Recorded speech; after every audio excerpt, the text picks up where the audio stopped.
cette seconde partie de notre vidéo, apprendre à programmer une LED RGB. Alors, dans cette seconde partie, on va apprendre à générer les impulsions électriques au niveau de nos broches PWM en utilisant la fonction analog write qui prend en paramètre des valeurs comprises entre 0 et 255. Alors, on va donc aller au niveau de notre IDE. Voici un peu le programme qu'on a écrit précédemment. On va donc apporter quelques modifications en supprimant par exemple tout le contenu de la void loop. À ce niveau-là, on enlève ce commentaire.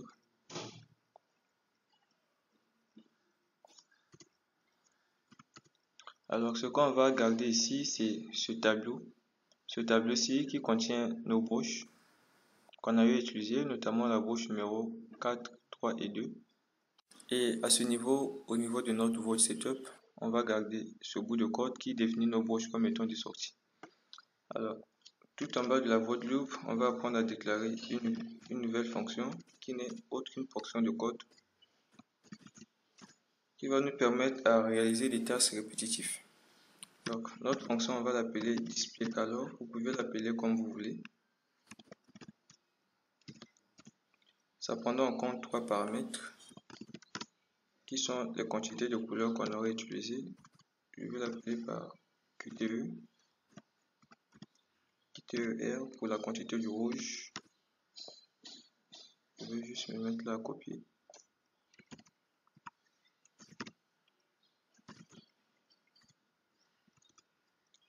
Alors, là, c'est la quantité du bleu. Je vais mettre un int. Et ici, on a la quantité du vert.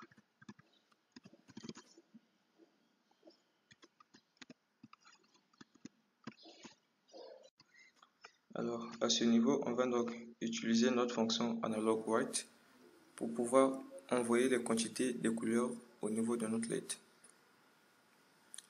Donc, analog write. J'ai oublié analog.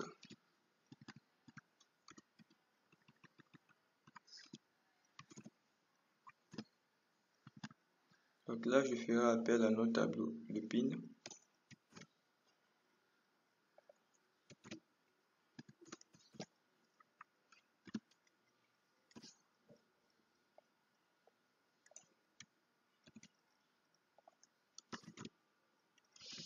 Je l'envoie cette variable qui correspond à la quantité de rouge à renvoyer.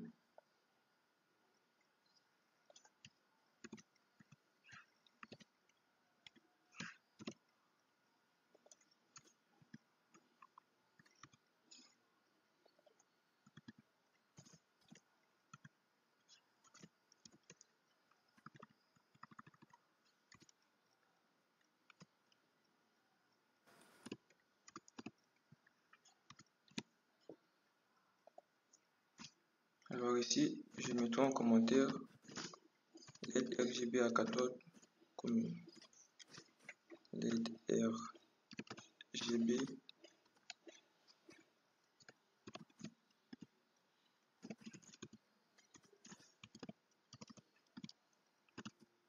Alors, lorsqu'on utilise la LED RGB à cathode commune, c'est cette logique-là qu'il faut utiliser.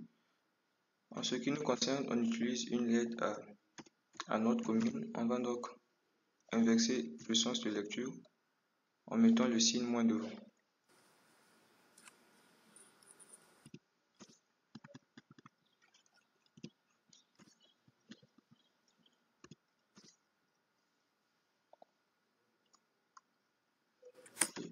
Pour finir, je vais mettre une attente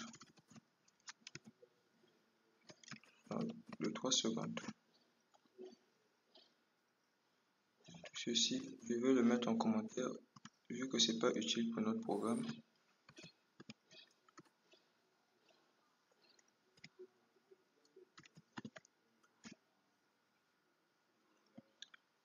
Voilà un peu, notre fonction est terminée. On peut donc faire appel à notre fonction au niveau de notre void loop.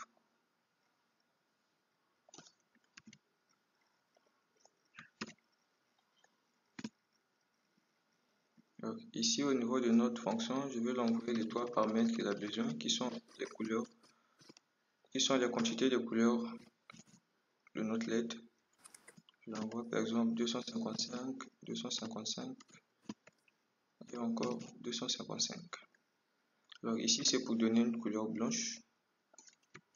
Je vais en faire 10.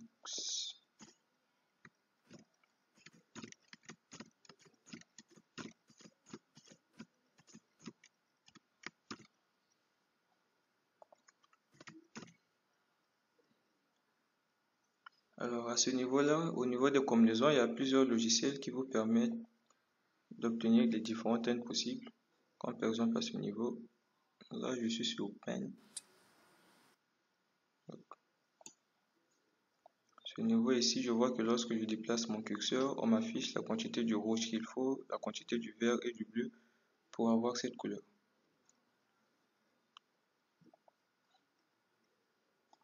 Donc, on va mettre n'importe quelle valeur qu'on veut. L'essentiel est que ça soit compris entre 0 et 255. Je mets par exemple 19, 245, 30. Je fais le même à ce niveau. Je ne sais vraiment pas ce que ça va me donner à la fin.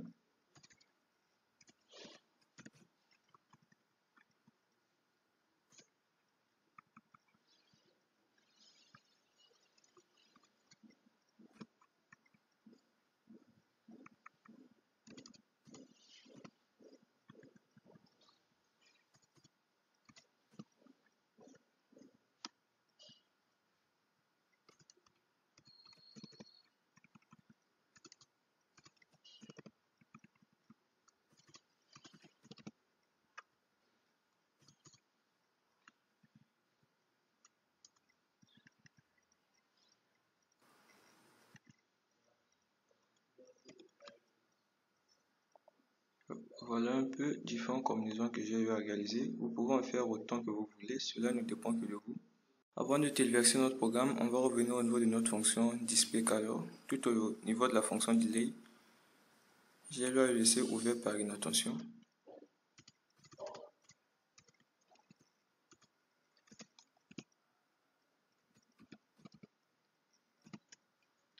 Voilà, c'est un peu tout. On va donc transférer notre programme.